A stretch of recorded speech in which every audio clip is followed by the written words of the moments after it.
Hey, what's up everyone? Brad here, and today we're going to be looking into the Uncharted 4 beta. It's currently open to anyone with a PS4.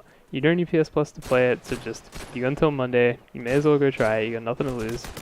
Anyways, after having played the first beta for roughly 20 or so hours, I wasn't expecting much to change with this second beta. That being said, ignoring the minor gameplay tweaks and balances here and there, the majority of the skills you picked up from the initial beta transferred over, and I can't help but notice that players tend to be making the exact same mistakes.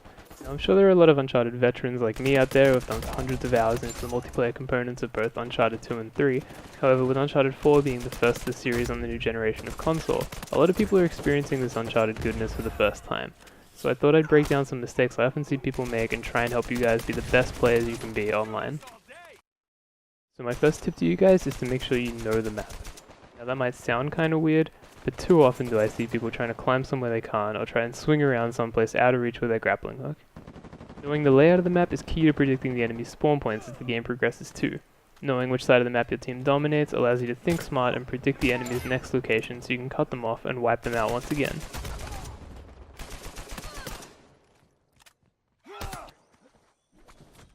On the jungle map specifically, you often see people trying to climb up this slope, like in this example here. Now you can see that knowing the layout of the map is absolutely crucial. My second tip is to never melee ever. Just don't do it. Don't even think about doing it. It's pointless. Not even the charge melee thing with the grappling hook, just don't do it. It's not going to work. You wouldn't believe how often I made this mistake in the first hours of playing both betas. Having come from playing Uncharted 2 and 3 where the melee was much more powerful, you kind of expect enemies to go down in 1 or 2 hits. That is not the case here though. In Uncharted 4 it takes 3 solid connections to down your opponent, and the range that your melee animation actually reaches is a lot less significant than in previous Uncharted games, that's for sure. An enemy might be down right at your feet, and in the time it takes you to swing your leg back and forth, they're already out of harm's way. So my advice to you is to just forget that meleeing is even an option in the game. If you see someone at your feet, just continue shooting them. Never think it's smarter to pause and go in for the melee. Just look at how hard I tried to get this grappling hook death from above kill. It's just not worth the hassle. Next up is class customization. Now this is more of a subjective piece of advice, but for me, my playstyle is very aggressive. I like to be out there, always running towards my next gunfight, so when I'm creating my class, I don't want to be using items that take time to use or that don't benefit my playstyle to the fullest. So personally, I opt not even to select a sidekick. Firstly, they take up a lot of points in the creator class that I feel could be much better spent. Secondly, they take some time to save up for in game when you could be saving for something that actively buffs you, rather than something you deploy and then leave alone. I spend the points instead on perks or better heavy weapons, like the China Lake grenade launcher. To each their own, but not having a sidekick also means you can focus more on using the mysticals and heavy weapons that dramatically improve your moment-to-moment gameplay, rather than focusing on something menial like where to place the sniper or when to call in a brute. The next hint is more of an obvious one, but still important nonetheless, and that's to be thoughtful of when and where to use your mysticals.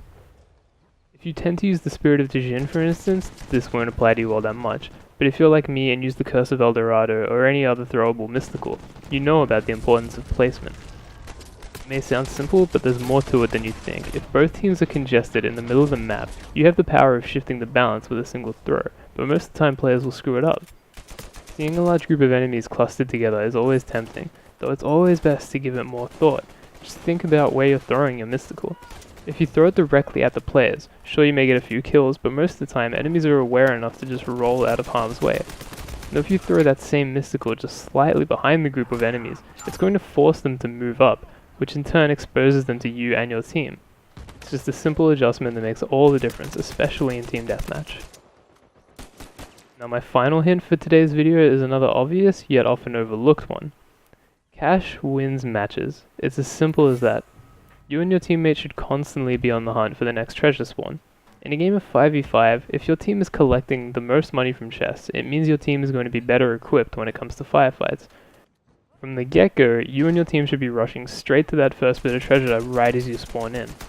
And now, how you decide to spend said cash is just as important. Personally, I believe that upgrading your gear should be what comes first.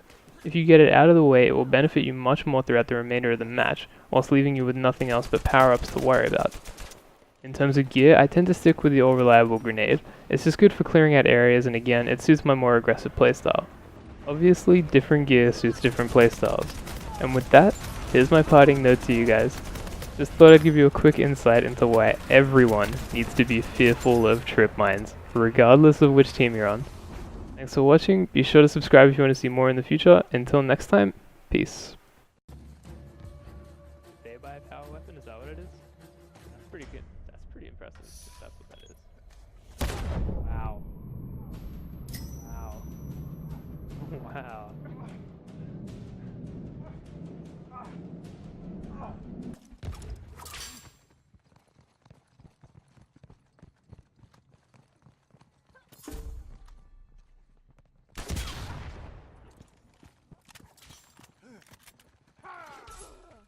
I'm a legend in my own time.